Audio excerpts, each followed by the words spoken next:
Olá, pessoal. Sejam muito bem-vindos. Sou Rafael Marques. Estamos com a obra desta vez, Solo para Vialejo, de Cida Pedrosa, com a mediação do professor e escritor Daniel Bandeira, com a professora e escritora Socorro Aguiar, com a escritora e editora Zezinha Lins e também com a participação de nosso convidado deste vídeo, o professor e escritor Clécio Roberto. Solo para Vialejo são as vozes de Bodocó contando episódios deste lugar e de outro tempo. Tudo interligado às nossas aldeias mundo. A narrativa abre várias janelas para a interlocução em nossa própria história. A poeta vive a dimensão da redescoberta na busca a si mesma, nessa escuta interna. Ainda menina, recebeu do pai o vialejo. Nunca aprendeu a tocar. Agora sim, Cida Pedrosa toca o coração do leitor, através de Solo para Vialejo. Disse Cida, saí do sertão e fui em direção ao mar, agora com um livro, saí do mar para o sertão. É um livro da volta, uma migração oposta. As palavras e os sons da memória não cabiam mais na minha cabeça. E por falar em sons,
com a palavra agora, o nosso mediador, professor Daniel Bandeira.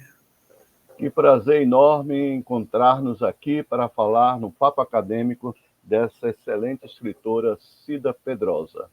E ao som do vialejo que é um instrumento musical que na minha época de menino a gente conhecia por realejo. Então trata-se de uma corruptela do termo, né? Então, solo para vialejo. O livro de Cida Pedrosa é um encanto, não é? Um encanto do ponto de vista da construção, da estruturação poética, e a gente vai passando para vocês alguns momentos da narrativa através dos slides, e eu construí um texto em cima da estrutura do poema, de várias partes do poema de Cida Pedrosa. Então, Solo para Vialejo, no azul das memórias, dessa beleza poética de uma reestruturação de existência ao longo do tempo e que vem à tona na poesia dessa grande autora. Mais à frente a gente vai passando e vocês vão percebendo, por exemplo, aí o instrumento musical, né? A gaita, ou conhecido como esse instrumento harmônico, o realejo, e a gente vai dando sequência exatamente para algumas passagens do texto, como acontece agora no seguinte momento. A Cida Pedrosa, que é lá de Bodocó, do interior de Pernambuco, de uma região do Araripe, de uma região já no Alto Sertão, né, aqui do Nordeste, e uma autora com muitas publicações, com várias premiações, uma autora que está em constante produção poético-literária. Então, seguimos a sequência, exatamente, quando eu coloco aqui para vocês, também inspirado pela poética dela, a versatilidade com que ela constrói essa narrativa, e que, em uma palavra, não bastaria para a gente resumir o que é essa autora e esse trabalho excelente. Então, Solo para Vialejo é um poema épico, narrativo, lírico, concreto, verbivoco, visual, romântico, moderno, contemporâneo, universal, regional, prosaico, poético, atemporal, memória, biografia, musical, clássico, jazz, blues, rock, MPB, bossa, iê, rap, hip hop, berro berrante de aboio, balada, baião, canto-chão. E é isso. É como a gente não vai definir, mas a gente vai ter vários conceitos na pluralidade poética dessa grande autora. E na voz, agora, exatamente de Socorro Aguiar, ela vai nos dar um prazer de entender melhor essa grande autora.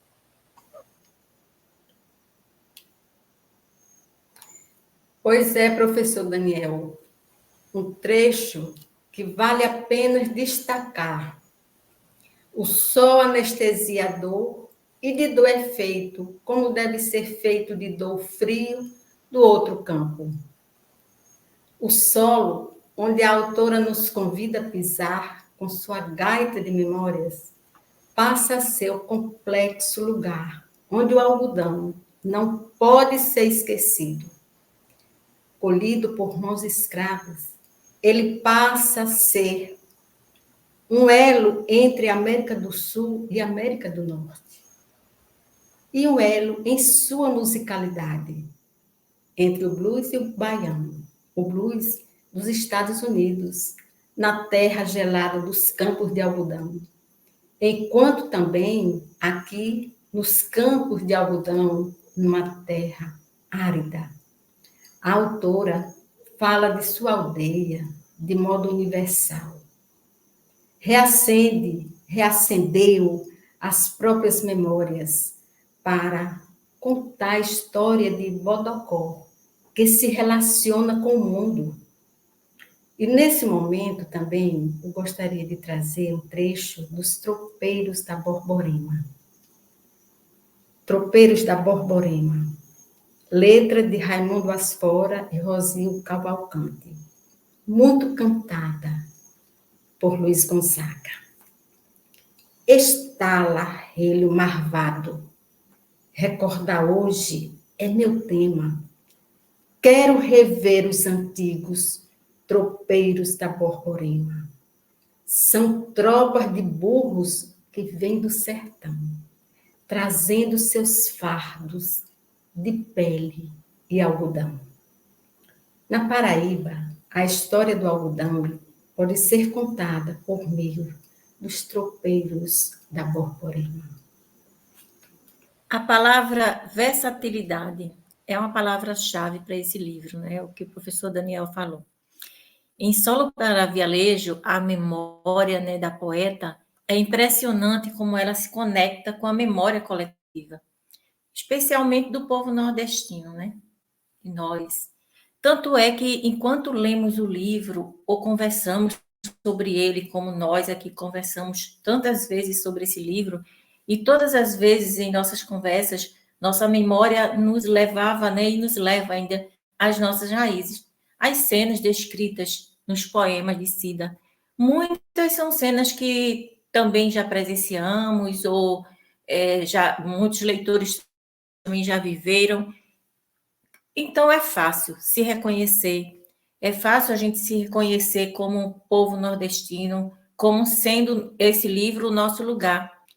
Não é? Até o pessoal mais jovem mesmo, em conversas com seus pais e avós, com certeza eles se sentirão mais próximos das suas raízes, da sua ancestralidade, né? Conversando sobre esses temas. E toda essa memória, ela vem trazendo sons e ritmos. Isso deixa esse livro ainda muito mais interessante. O dia a dia do nordestino é feito assim, né? Dessas matérias também. Os sons, os ritmos, tudo isso também me leva muito à minha infância. Enfim, o poema é um lugar de cultura histórica e geográfica. Não tem como ler, né, sem pensar no seu caráter político também, sem se atentar às intertextualidades da escrita e do imaginário. O poema nos faz viajar. E aí, quando você coloca essa questão dos avós, Zezinha, eu estava vendo um trecho dela aqui que ela usa a expressão avoenga, né? É justamente essa ancestralidade, essa vinda exatamente dos avós, o que é essas heranças que vão contar com a formação de cada um, né? Isso está muito claro na visão de Cida Pedrosa. E no trecho seguinte, que a gente coloca aí para análise, já no um poema dela, né, já no trecho, é um poema visual. É um poema em que há várias associações sonoras, aliterações, aspectos que são geográficos e sociais, que são psicológicos também, porque a narrativa tem muito disso, né? É um tempo que se faz psicológico, que se faz um tempo histórico, um tempo da memória, um tempo da narrativa, muito mais do que o tempo cronológico. E ela afirma: sombreiro braseiro, sombreiro, eito, sombreiro braseiro, sombreiro, sombra Brasil, sombrabo Brasil, sombrabo Brasilis, som Brasilis,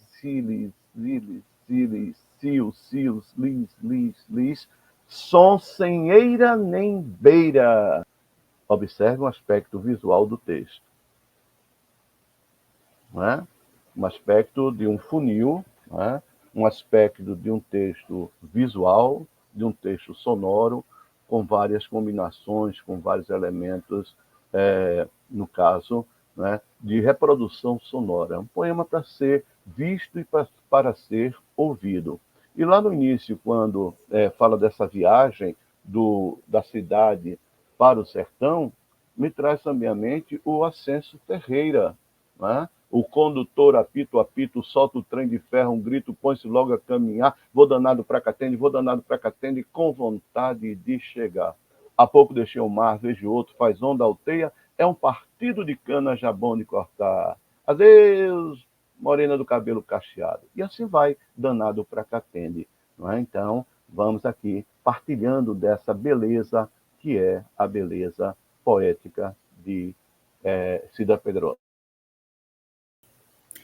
Maravilhoso. E, assim, tem uma entrevista feita pela revista Algo Mais, em 9/12/2020, diante da pergunta feita pela pessoa que entrevistou a Cida, a autora respondeu, abro aspas para a fala da autora: acho que, até que enfim, existe um olhar para a diversidade da literatura escrita por mulheres, por negras e negros, por índios e índias. O cânone brasileiro é eurocêntrico, branco, hétero. E quando a maior premiação brasileira abre esse olhar para a diversidade da literatura, é muito bom. Lembrando, né, aqui faço um recorte, que esse livro ganhou dois prêmios, né, em 2020, Prêmio Jabuti. Porque a gente não pode consagrar apenas o que a academia consagra como aquilo que seja literatura, o padrão. Tem muita gente boa escrevendo de forma diferente, renovando, recriando e transcriando novas literaturas. E é muito bom ver a Jamila Ribeiro, o Krenak, ver essa temática sendo lida. Uma coisa bacana é que no júri do prêmio havia mulheres e negros, que era outra coisa que não acontecia. Só havia jurados homens e brancos, que julgavam conforme o seu olhar. Tive infância e adolescência pobres, mas sou privilegiada, porque sou branca. Porém, sou nordestina, sertaneja e mulher. Uma voz fora do eixo, Rio-São Paulo. Fecha aspas. Eu vou quebrar um pouco o protocolo aqui para pedir, no caso, a Socorro Aguiar, para falar um pouquinho sobre esse nem eira nem beira, essa expressão que é muito comum aqui no Nordeste e que nos remete a toda uma estrutura também arquitetônica. Não é isso, Socorro? Exatamente. Daniel, o poema tem uma função social. Cida Pedrosa, ela manifesta sua luta, trazendo ao debate temas que estão vinculados com ideais de liberdade, justiça e igualdade. Ela traz para nós, para essa roda de diálogo, sons, traz sem eira nem beira, evocando a expressão sem eira nem beira, que remete à desigualdade social latente em nossas aldeias. E Solo para Vialejo é uma viagem além da Serra do Araripe. É uma viagem que chega às nossas histórias. Quando se diz que alguém não tem eira nem beira, significa que não tem terra nem casa. Ou seja, a expressão que eu sempre escutei, ele não tem onde cair morto. Não tem casa e nem tem terra. Então, Cida Pedrosa, essa autora, ela é de uma universalidade, é de uma expressão, é de uma ação social. Ela conta de fato a nossa história, a história do Brasil, a história do mundo, a história do Nordeste, a história do Ceará, a história do nosso interior, enfim. Esse universalismo de que tanto a gente fala, não é? E atualizando ainda esse ditado, esse sem eira nem beira, ou no caso aí, não tem onde cair morto, a gente usa hoje a expressão, não é, dos descamisados, não é, uma expressão mais atual.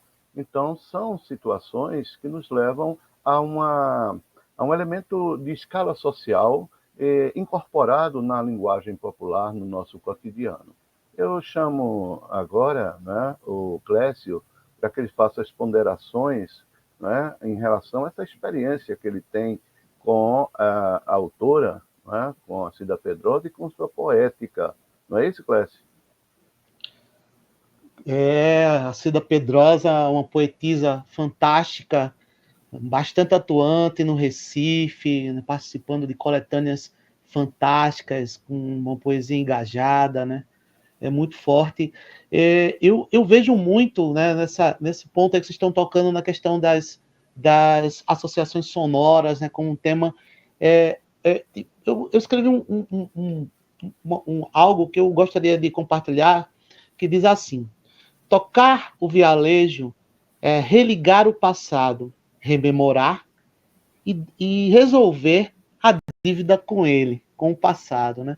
Quanta musicalidade, né, na poesia, e toda a poesia, e toda essa epopeia nordestina da Cida. E é engraçado o quão simbolista, né? O quão simbolista, quanta influência dos poetas simbolistas. A gente vê, eu vejo Cruz de Souza, eu vejo Afonso Guimarães também, né, nessa poesia, que usa muitas vezes as palavras substantivas, né, as frases nominais e as palavras substantivas, evita os verbos, né, não que não use, mas evita-os, né, é como se os substantivos trouxessem a imagem, a ideia de um filminho passando, serra, tecido, vialejo, monte, né? Então é como se você estivesse vendo imagem, um filminho passando. Então,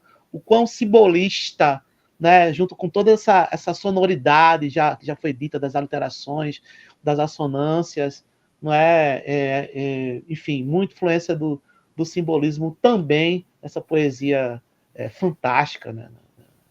Da Cida. É isso, realmente você tem razão, e quando a gente vai para as múltiplas influências na poética de Cida Pedrosa, a gente não pode deixar, você falou desses elementos como se fossem cenas, várias cenas, ao romance telegráfico, romance fragmentário, que surgiu lá na década de 20 com os modernistas, com Oswald de Andrade, né, com a grande produção poética de Serafim Ponte Grande e Memórias Sentimentais de João Miramar. Então, a Cida é atual nesse sentido, né? Ela continua bebendo nas fontes modernistas e colocando o pé firme na contemporaneidade, nessa forma de escrever com tanta versatilidade como a gente tem colocado aqui. Então, a gente passa um pouquinho para o próximo texto, não é? Que é o outro slide, e eu também, não é? A exemplo do Clécio, não é? Eu escrevi aqui, não é?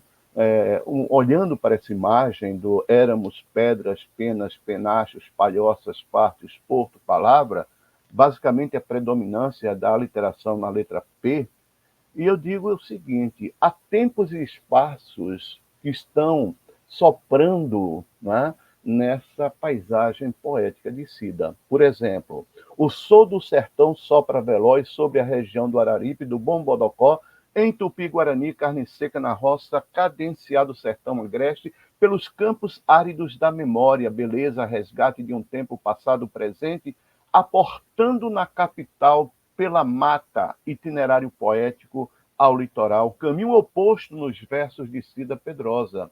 Referenciais, mulher, poetisa, guerreira, de botar homem no bolso, calar violências ancestrais, infância, trabalho, opressão, vontades, desejos, frustrações, sangue quente jorrando, mulher fértil, ventre brotando, proletárias criações, negros quilombolas, ser negro, ser negro, negro ser. Olha essa dualidade poética. Filhos de Bodocó, solo para vialejo, telúricos cantos. E aí a gente observa que, a exemplo do texto dela, que não há pontuação e não há letra maiúscula, ela faz uma subversão da tradição gramatical para priorizar o movimento, a sonoridade, a poeticidade da sua criação. Então, é uma criação multifacetada, riquíssima.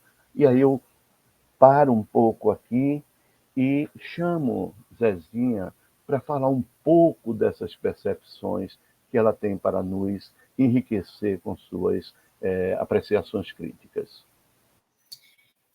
Vocês estavam falando aí, Clécio, e depois o professor Daniel, e eu não teve como, né, eu não fazer numa viagem aí. Essa ausência, né, ou poucos verbos e muitos substantivos, pouca ação, no caso, mas os substantivos, e eu fiquei imaginando uma viagem, sabe? Essa tal viagem. Uma viagem ao som, né? Ao som de músicas. E a observação da paisagem, como o Clécio falou. E viajar ouvindo música, observar a paisagem, as pessoas, tudo que vai passando, né, enquanto se faz a viagem, ela realmente exige menos ação e mais o olhar, não é? E a ausência de pontuação, né? Sem pausa, porque nessa viagem, nesse ouvir e nesse observar, não precisa de exclamação, de interrogação, não precisa de nada disso. Precisa apenas ouvir e olhar. Não só olhar, mas olhar e enxergar. Né? E é o que ela faz nesse livro. E trazer esse existir lá fora, essa paisagem que existe lá fora e dentro dela também, para esse contexto social, né? Essa vida que está acontecendo ali, enquanto se observa, e enquanto se pensa, se imagina e se ouve o som.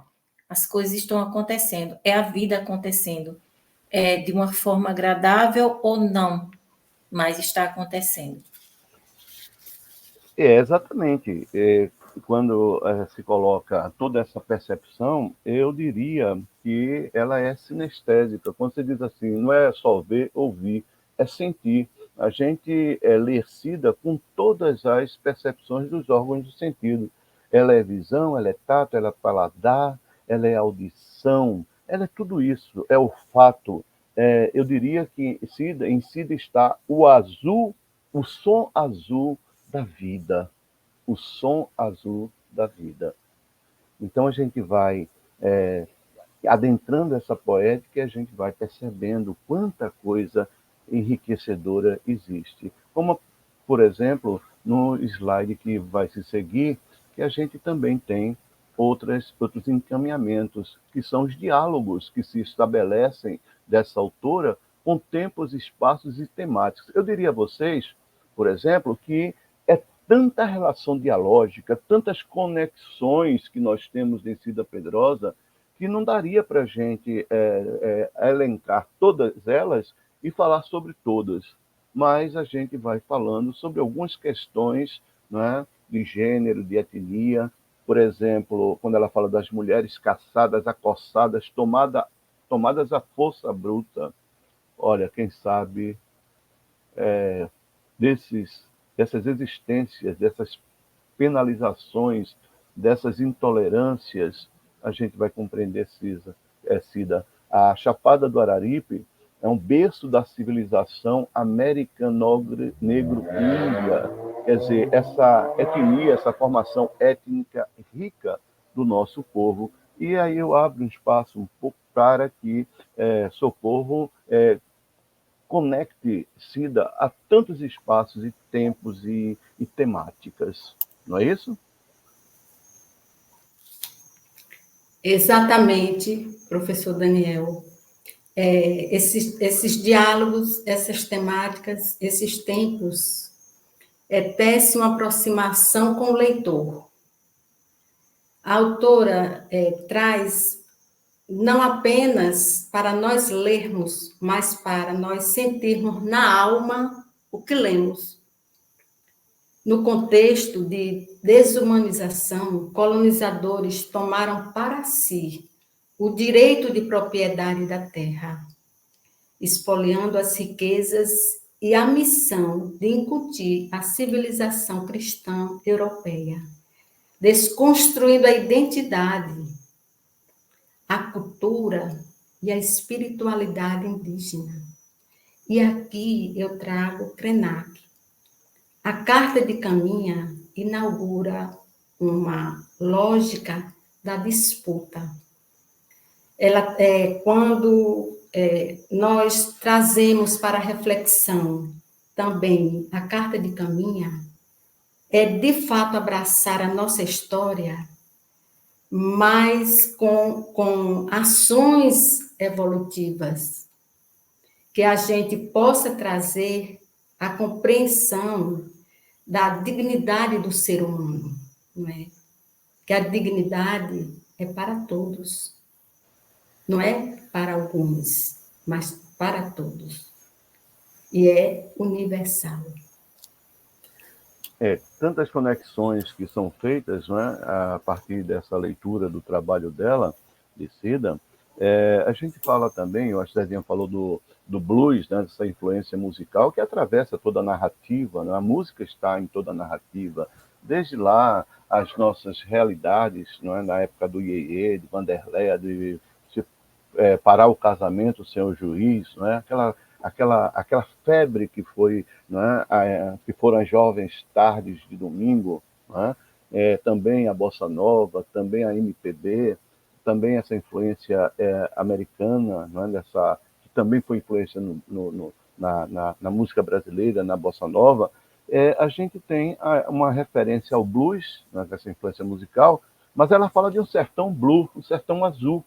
Um sertão azul que é o sertão da estiagem, que é o sertão do tempo aberto, que são os olhos azuis de Fabiano, de Vidas Secas, não é? De Graciliano Ramos. Então, são várias as conexões que nós temos com o trabalho dela e essas memórias que reavivam ao nosso presente. Não é? Essa viagem, não é, do sentido oposto, da capital para o sertão, essa busca das raízes, né? Porque a saída do sertão para a cidade, o êxodo comum, é para a melhor condição de vida, é para estudar, e agora eu volto, não é? Com a sensação de dever cumprido. Então, Cida nos leva a esse caminho, não é? Esse caminho poético, esse itinerário poético de sua obra. Vamos adentrar um pouco o seguinte slide, porque a gente faz esse trabalho de construção poética dela, que a gente estava conversando, diz assim: liberdade total de construção de uma narrativa poética dinâmica, com ausência de pontuação. Veja que a gente volta a essa, não é, a essa situação, a essa estratégia produtiva, né, literária, a subversão das letras maiúsculas, os espaços em branco significativos na construção de novos sentidos, as sinestesias, as aliterações, assonâncias, imprimindo ao texto combinações inusitadas de palavras ou estruturas, imagens sugestivas e ricas em sonoridades. É possível escutar o trem se afastando do litoral. É possível escutar o açoite do vento e dos chicotes opressores. A fofura branca do algodão, como bem falou, não é? Há pouco, Socorro Aguiar. A aridez do solo nos pés, o serpentear da sanfona soprando seu lamento. Olha, serpentear, sanfona soprando seu lamento. O silêncio das estações desertas, sem mais despedidas, só saudade. Solo para Vialejo é tudo quanto a nossa análise puder alcançar, de tão rica narrativa poética a ser desvendada em seus mistérios no azul das memórias. Então, nós não poderíamos nos calar diante de tão profunda construção poética, que é um convite ao deleite. E aí eu paro um pouco para que nós façamos essas reflexões, que o convite fique aqui aberto e que a gente possa ir, não é, a partir dessas colocações, pontuando outras passagens. Não é isso? É muito importante no universo da literatura comparada, por exemplo, ver esse diálogo, por exemplo, poético com obras que tem que tem uma narrativa bastante naturalista, né? Vejo muito naturalismo nessa poética da Cida Pedrosa, e quando ela fala, eu leciono em Caruaru, então eu faço esse trajeto aqui até ali o Planalto da Borborema, chegando em Caruaru, as cidades vizinhas, ali, pegando Campina Grande e tudo mais, né? E faço esse trajeto, Vitória, Pombos, não é? Bezerros, Gravatá, e lembrando, né, dessa coisa do naturalista, justamente que ela faz uma viagem contrária ao que fez o Severino de Morte e Vida Severina, que vem seguindo o rio, né, do sertão até chegar na capital, e ela faz uma viagem contrária, inicia citando a carta de Caminha como uma certidão de batismo, como um início, como um começo também para essa trajetória, né? E eu lembro muito, por exemplo, daquela citação do Euclides da Cunha, quando ele fala assim: o sertanejo é sobretudo um forte. E ele começa, antes de tudo, falando da terra. Ele é forte porque a terra faz com que ele se torne um forte, não é? Então ela tem muito disso na terra, no Planalto da Borborema, não é? Na beleza do agreste e das cidades, e na cultura do algodão, nas tecelãs, né? Tecendo ali, enfim, como fazia a mãe, a família. Então a gente vê ali uma influência, uma relação, podemos dizer, né, pelo universo da literatura comparada, com esse diálogo com essas poéticas, né? Tanto a própria narrativa do Euclides da Cunha, mais a epopeia do grande, como se chama, do Morte e Vida Severina, né, do João Cabral de Melo Neto. Então, enfim, esse diálogo, né, e essa referência do naturalismo também, essa relação do naturalismo presente nessa poética, eu vejo que é fato, né? Fato. Realmente, você vai buscando, né, várias indicações nessa construção dela, nas várias referências, e, no caso, quando Socorro Aguiar falou do algodão, E aí eu puxaria aqui um pouco a memória de Zezinha de Socorro para o uso dos bilros das mulheres rendeiras. O que dizer sobre isso? É o convite. Eu lembro da minha avó, sabe? Eu era muito criança, depois ela já não tinha mais. Mas sempre me chamou muita atenção, né? Esse trabalho com os bilros. E aquilo era muito curioso para mim, muito curioso, como aquela construção, né? Aquele manuseio, e depois ia aquela renda se formando. Na verdade, é uma coisa mágica, mágica mesmo. E um trabalho da mulher, né? Um trabalho tão feminino. E falando nesse trabalho tão feminino, eu trago. Não, esse é um poema aqui de Cida, mas antes disso, eu quero ouvir o Socorro, as memórias de Socorro sobre os bilros.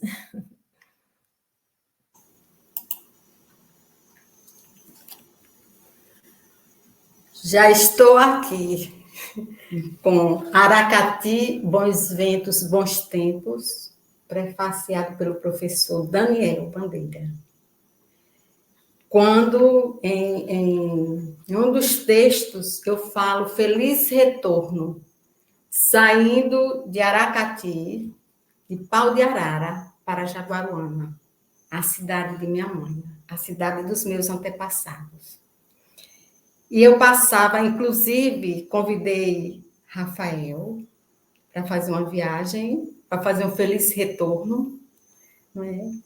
E conhecer de fato as tecelãs, a origem do trabalho, da construção da rede, a construção, os bordados nas calçadas, os bicos.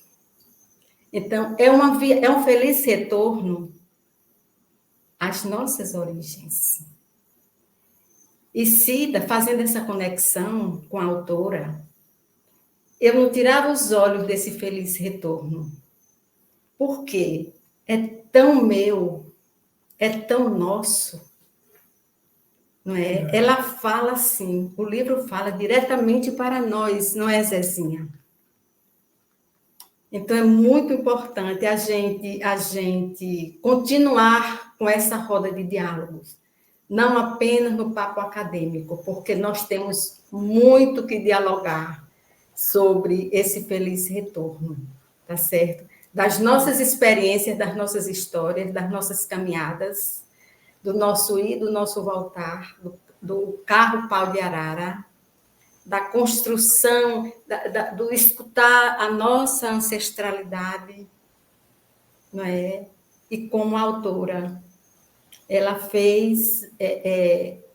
veio do sertão para a cidade. E quando volta, ela traz a sua história. Ela traz a história da sua cidade, das suas origens, e ela volta trazendo mais história e constrói cada vez mais a sua história e as nossas histórias. Que bom, né? Que relato interessante, porque são essas aprendizagens, é uma volta triunfal, é uma volta riquíssima. Aí eu venho para cá, para a página, no caso, a página 35, vejam essa imagem que está disponibilizada aqui. É uma imagem do ciclo do cangaço. Nas nossas conversas, o Clécio leu um trecho sobre essa linguagem do cangaço, né, de Serra Talhada, terra de Lampião. Zabelês, Zé Sereno, Zé Baiano, Ventania e Seca. Volta ao sulino, duro tempo e tempestade, trovão, saracura e sabonete, sereno, relâmpago e rajado. Rouxinol, quinta-feira. A gente vê que tem a coisa do concretismo, né, da poesia moderna, visual, plástica, como se coloca, né? E, ao mesmo tempo, essa coisa do árido, do seco, nosso, não é? Foi azulão, asa, branca e anjo. Anjo novo, bem te vi, besta fera, borboleta, cobra, preta, cravo, roxo, criança, Deus. É fascinante, fascinante, fascinante essa relação, além da poeticidade visual, plástica, né, essa diversidade estética, né? Volto aqui para dizer o seguinte, tá? Acompanha aqui comigo. Serra Talhada talha o verso, pageuzeiro. Serra Talhada é telha tinhosa que divide sertões. Ao nordeste espraia-se São José do Egito, uma trilha para o verso, a veia e a velocidade da métrica, para as rimas rubras vindas de outros mares. Mouros, murmuradas e lamentadas em violas, Serra Talhada, berço de Virgulino, aquele pardo que se fez polvo, poder e pária, migrou do campo de algodão para o campo de batalha, se fez punhal e fé, escuridão e facho, quimerou, sonhou, ser tapera para Marias e Dadás, banidos de todos os gêneros e negros, sem destino, e se fez corisco e cascavel, se fez imagem e imaginário, imaginário, imaginário. Quer dizer, é todo o ciclo do cangaço que começa lá em 1900 e vai até 1937, que atravessa as histórias de nossos sertões, de dos nossos antepassados, né, das nossas regiões, das várias cidades do interior de Pernambuco, de várias outras redondezas aqui. Então, é isso. Solo para Vialejo traz todas essas conexões.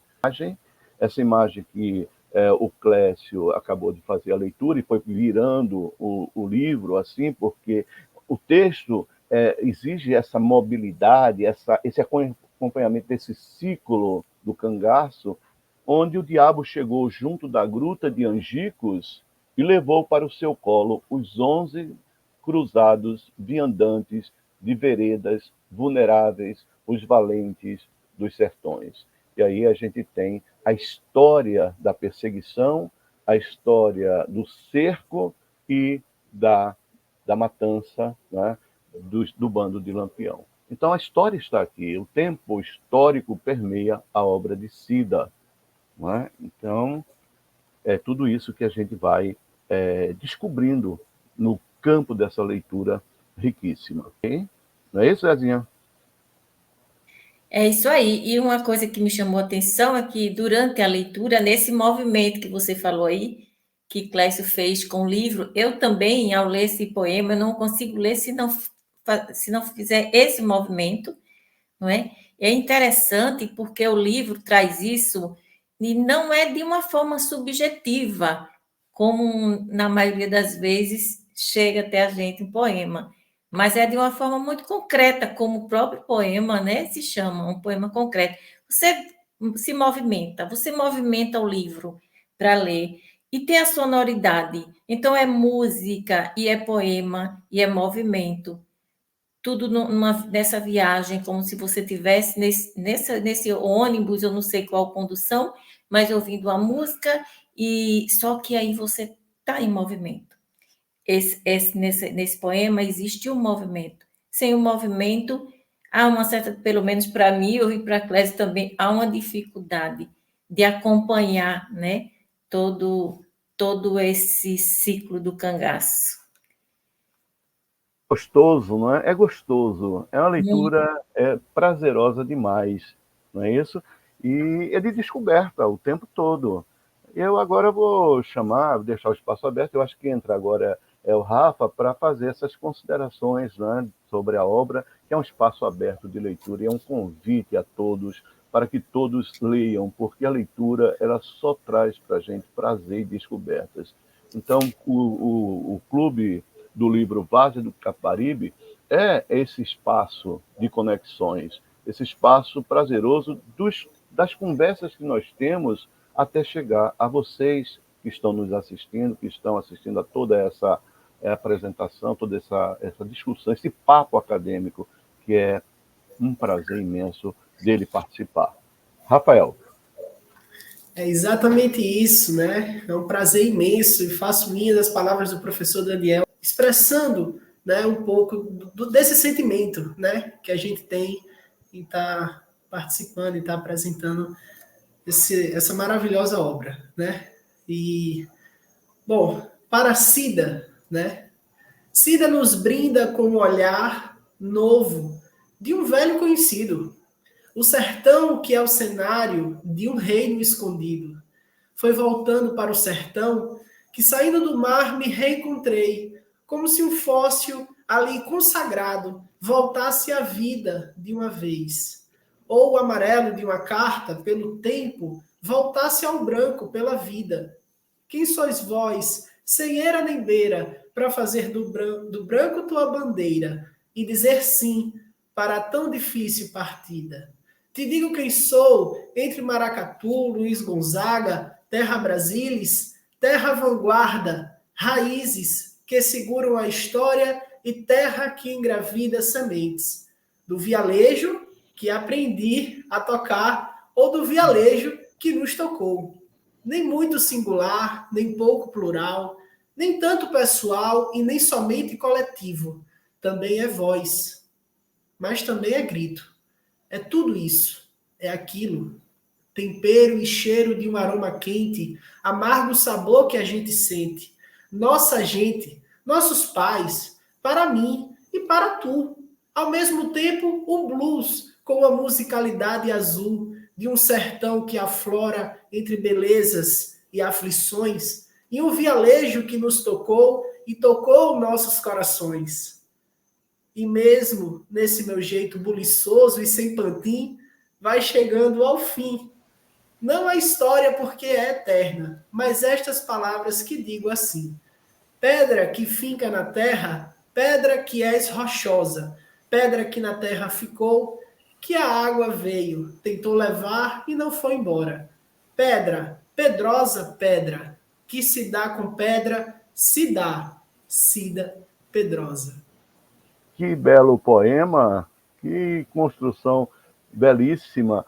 E aí, exatamente, você vai se deleitando. Como a gente está aprendendo com Cida, não é? Mexer com o imaginário, não é? Com a criação poética, não é? Isso é enriquecedor demais.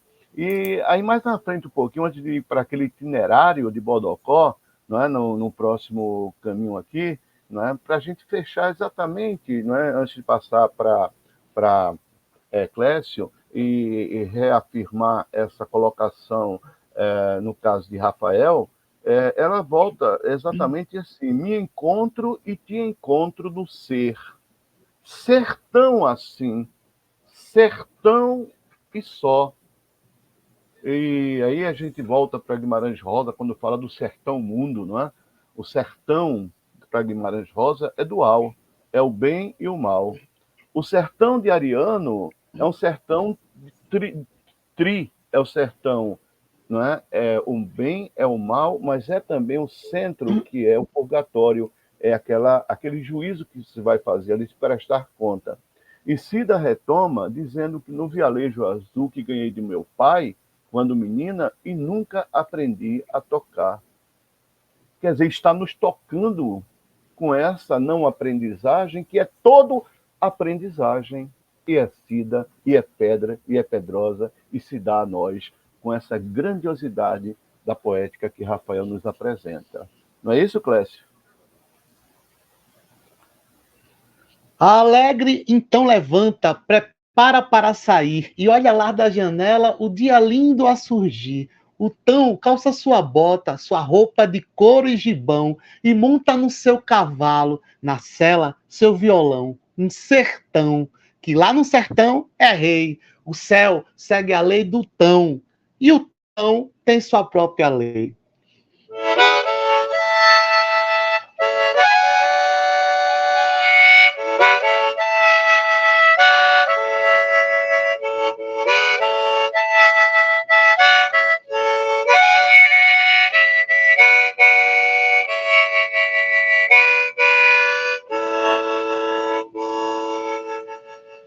Possamos saudar o público com esse encantamento e fazer a saudação final a todos que estão nos assistindo, que estão vendo essa apresentação, essa discussão tão acadêmica e tão valiosa. E aí, gente, vamos nos colocar aqui diante do público? É isso. Alguém quer fechar alguma coisa a mais? Eu gostaria de encerrar a minha fala do programa de hoje, né, a minha fala, falando sobre, recitando um poema de Cida, que diz assim: conheço a tez do sol e a flor trabalho, Geralda e Lourdes, Geralda e Lourdes, Geralda e Lourdes, mulheres que usavam calça por baixo das saias, irmãs que colhiam, amanhã manhã entardecer, manhã entardecer, manhã entardecer. Colhiam o algodão, cantando benditos com voz de altar, para espantar o calor e saudar a tarde que as libertava da labuta. Pretas, pretas, pretas, eu lhes entregava o almoço no local de trabalho e as via comer embaixo do pé de juazeiro ao canto, de pássaro atrasado e das cigarras com agonia. A água de quartinha encerrava o ritual de descanso, improvisado, e nos fazia lembrar a presença do sol e a distância de Deus. Que maravilha, não é? Que encantamento. Olha, vocês já perceberam que nós aqui ficaríamos a noite toda, varávamos a noite, chegávamos outro dia falando dessa construção de Cida Pedrosa e da poética, porque a vida, a literatura, a vida sem literatura, meu Deus, é muito pobre. Não é isso?